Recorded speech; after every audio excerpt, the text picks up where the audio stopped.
Shadows of Ebony, a legacy reclaimed.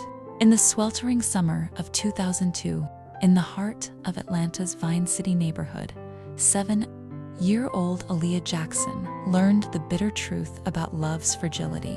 The air hung heavy with the scent of magnolias and fried chicken from Miss Etta's soul food joint down the block. But inside the cramped shotgun house on Ashby Street, the atmosphere was thick with unspoken rage. Aaliyah's father, Marcus Jackson, a man whose skin glowed like polished mahogany, light enough to pass in certain circles, dark enough to command respect, in others stared down at his daughter with eyes that had once sparkled with pride. Now they burned with something uglier: shame. "You're too dark, girl," he spat, his voice low and venomous, as if the words themselves were a curse he couldn't swallow. "Folks round here already talkin' about how you don't look like me or your mama. You making us look bad. I can't have that shame following me to the barbershop or the church picnic. Pack your things. You're out." Aaliyah clutched her Raggedy Ann doll, the one her mama had sewn from scraps before cancer stole her away 2 years prior.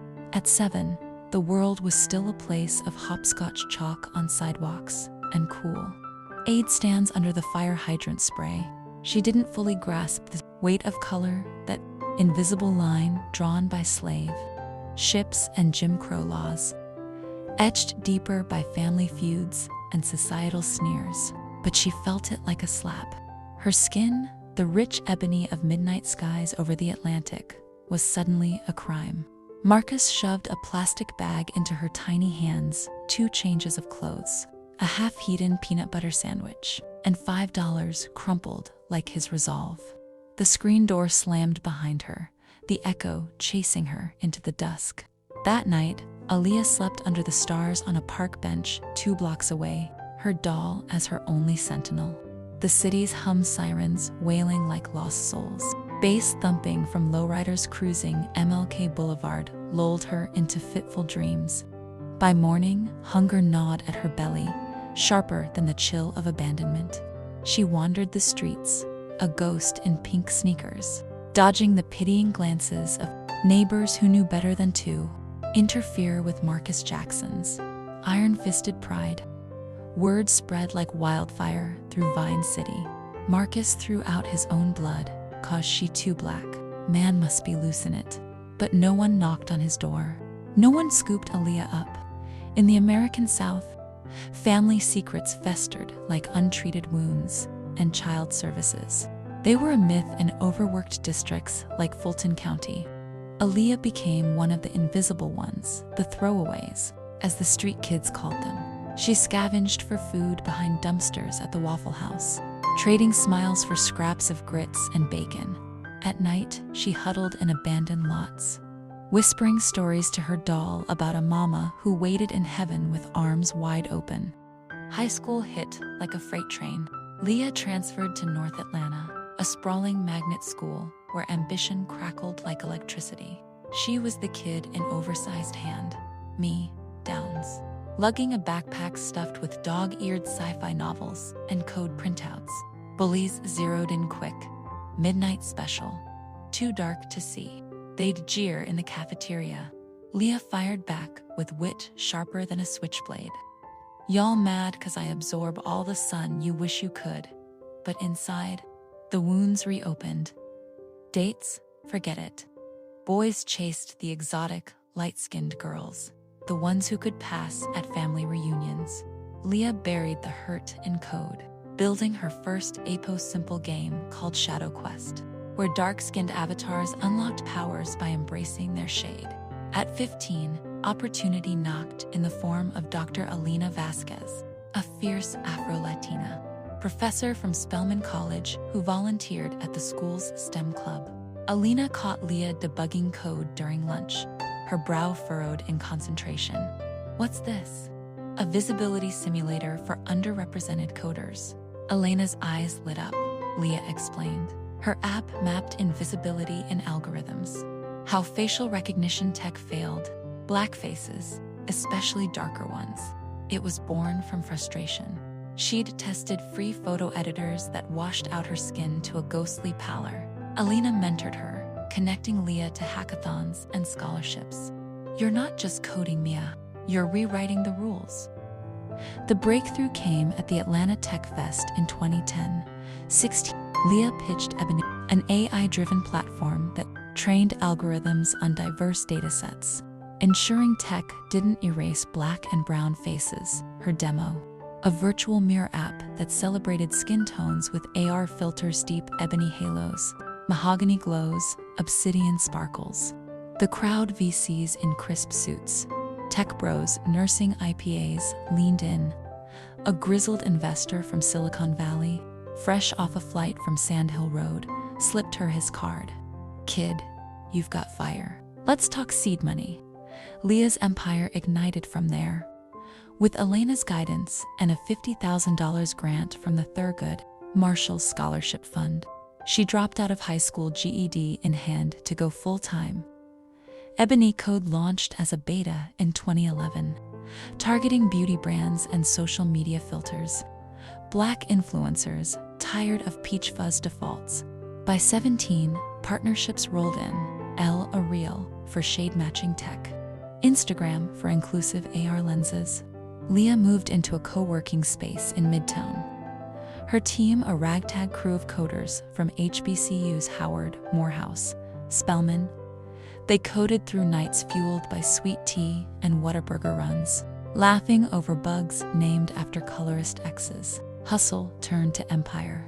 In 2012, Ebonicode's valuation hit $100 million after a viral campaign. My Shade Matters, where users shared unfiltered selfies, crashing servers with 1 million uploads overnight.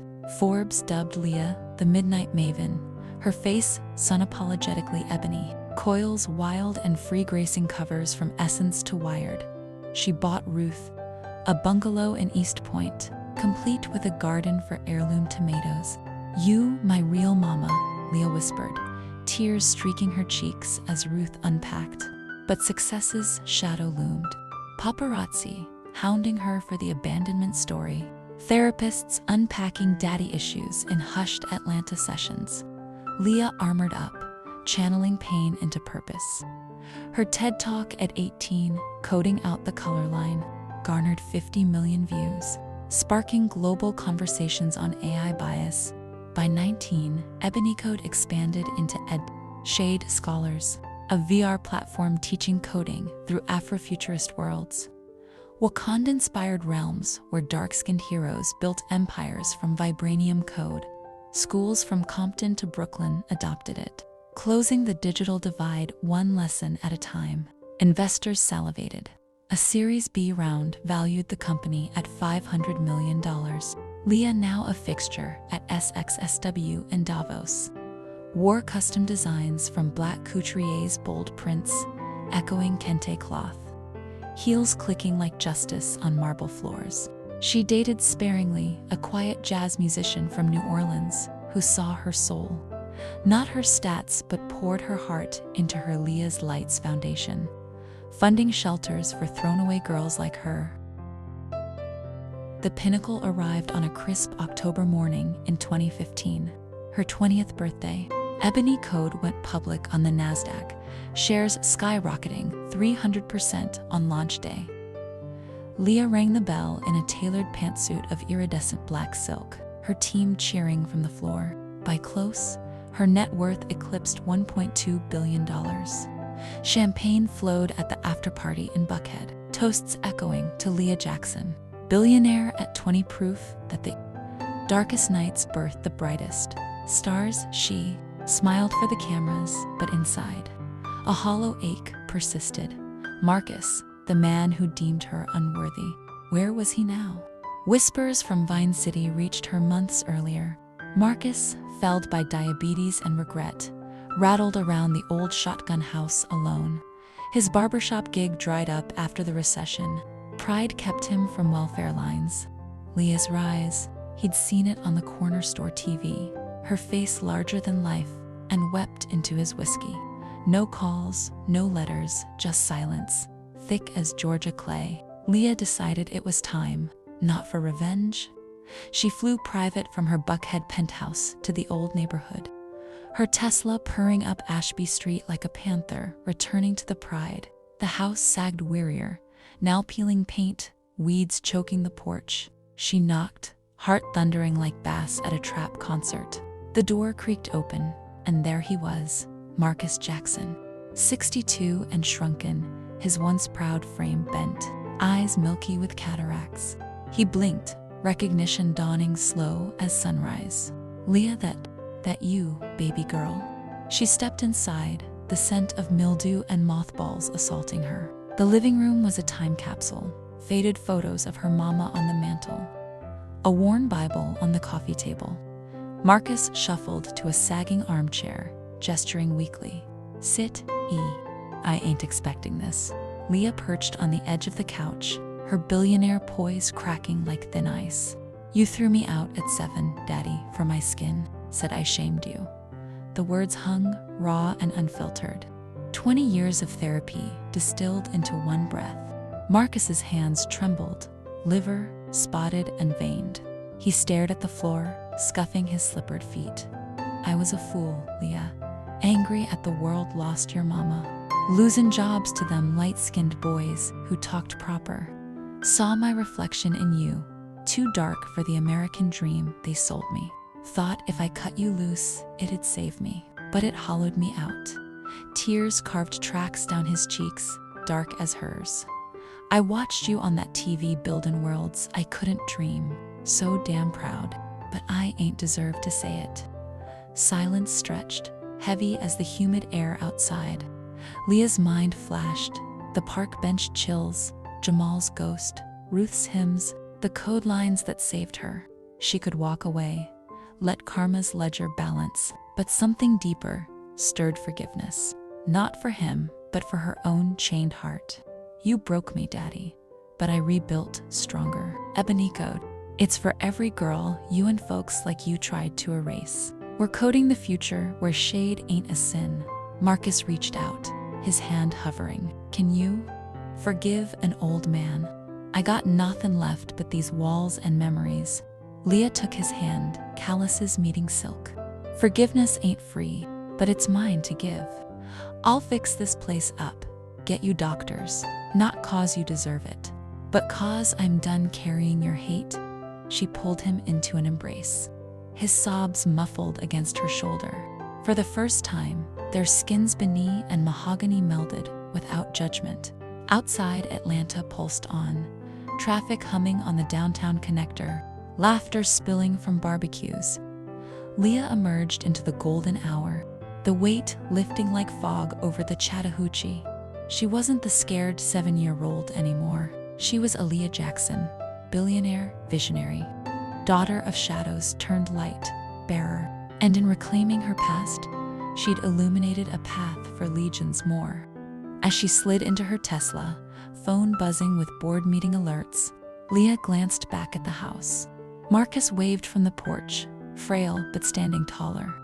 The cycle broke here not with vengeance, but with unyielding grace. In America's tapestry of triumphs and traumas, her thread gleamed darkest, strongest, eternal.